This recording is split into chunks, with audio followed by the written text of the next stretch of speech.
¿Ya está? Hoy vamos a hablar de fuerzas de inercia. Vamos a tratar de entender el concepto de fuerzas de inercia. Las fuerzas de inercia surgen cuando estamos en un sistema de referencia que está acelerado, simplemente. Entonces vamos a verlo desde el punto de vista de la dinámica, ¿no? Si esta es la ecuación fundamental de la dinámica, vamos a desarrollar esta aceleración en función de los términos de aceleración de arrastre, que serían todos estos, aceleración de Coriolis y aceleración relativa. ¿Vale? Es así como podríamos poner nuestra aceleración. Y fijaros, si nos pasamos los términos de aceleración de arrastre y aceleración de Coriolis al lado izquierdo, nos quedaría que aparte de las fuerzas habituales, estándar, peso, fuerza de rozamiento, normales, tensión, aparecen otra serie de fuerzas que son las que denominamos fuerzas de inercia. Y nuestra ecuación dinámica en este caso sería esta, ¿vale? Sumatorio de fuerzas de inercia. ¿Quién serían las fuerzas de inercia? Pues vamos a ponerlas cada una por separado. Fijaros, tenemos fuerza de inercia asociada a la traslación del sistema móvil. Fuerza de inercia asociada al movimiento de rotación del sistema móvil, pero también podemos tener esta otra debido al movimiento de rotación, ¿vale? Y fuerza de inercia asociada a la aceleración de Coriolis. ¿De acuerdo? ¿Vale? Entonces, fijaros, como digo, esto es debido a la traslación.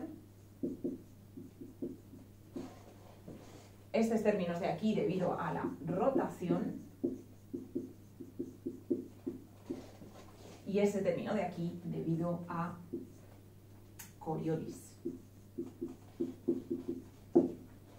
Fijaros que las fuerzas de inercia tienen sentido contrario, estos son menos, tienen sentido contrario de las aceleraciones que las provocan. Por lo tanto, es necesario saber cuál es el sentido de la aceleración que la provoca y luego cambiar el sentido para saber cómo sería la fuerza de inercia. Vamos a hacerlo con un ejemplo. En este caso es un ejemplo bastante complejo, pero creo que lo ilustra bastante bien, que sería este. Fijaros, tenemos en este caso una especie de ranura o, bueno, en este caso un tubo liso, ¿no? Un tubo liso, y dentro de ese tubo se está moviendo una bola.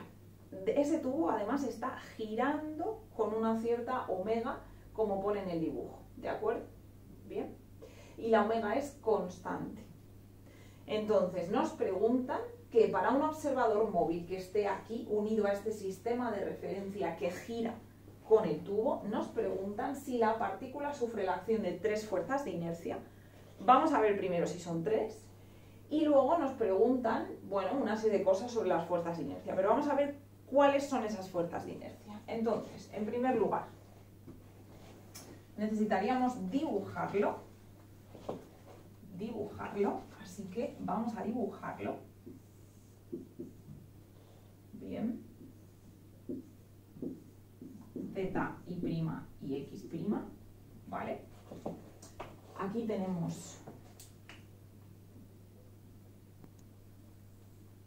nuestro tubo, ¿vale? Y dentro del tubo tenemos la bolita, ¿vale? Bien. Entonces, lo primero de todo, fijaros, como el tubo, el único movimiento que hace es el del giro con omega constante, ¿vale? No, perdón, la omega es creciente, o sea que tenemos una cierta omega que viene así y vamos a tener también una cierta alfa que viene en este sentido. Por lo tanto, fijaros, tenemos como primera fuerza, debido a la omega, tenemos el término este, omega por R', ¿vale?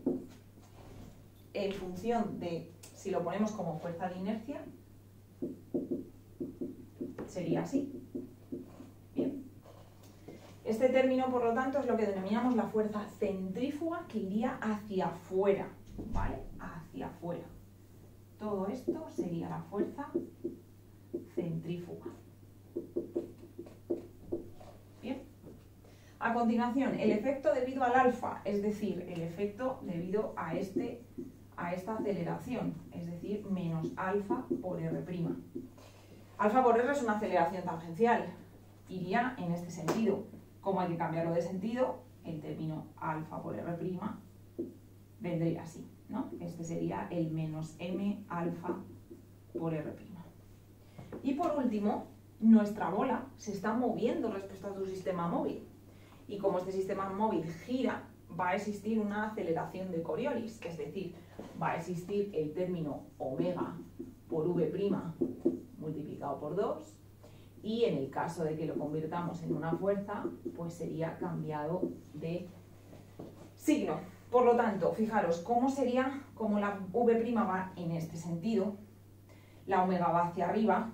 Cuando aplicamos la regla de la mano derecha, vemos que la aceleración de Coriolis vendría hacia mi derecha, ¿de acuerdo? Hacia la derecha, y por lo tanto la fuerza de inercia en sentido contrario. Es decir, que nuestra fuerza de inercia de Coriolis sería para acá. Por lo tanto, sí, tenemos tres fuerzas de inercia y hemos marcado sus sentidos. Vamos a ver lo que dice la pregunta.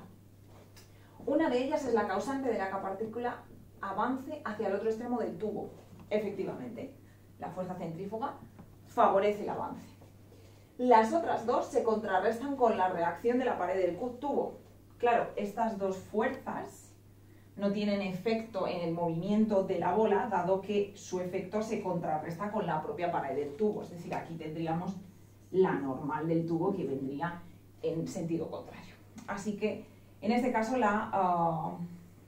pues la pregunta, lo que nos pregunta sería verdadero, pero como veis ha requerido que tengamos claro cuáles son las aceleraciones que sufre la bola para poder saber cuáles son las fuerzas de inercia. Y esto es todo.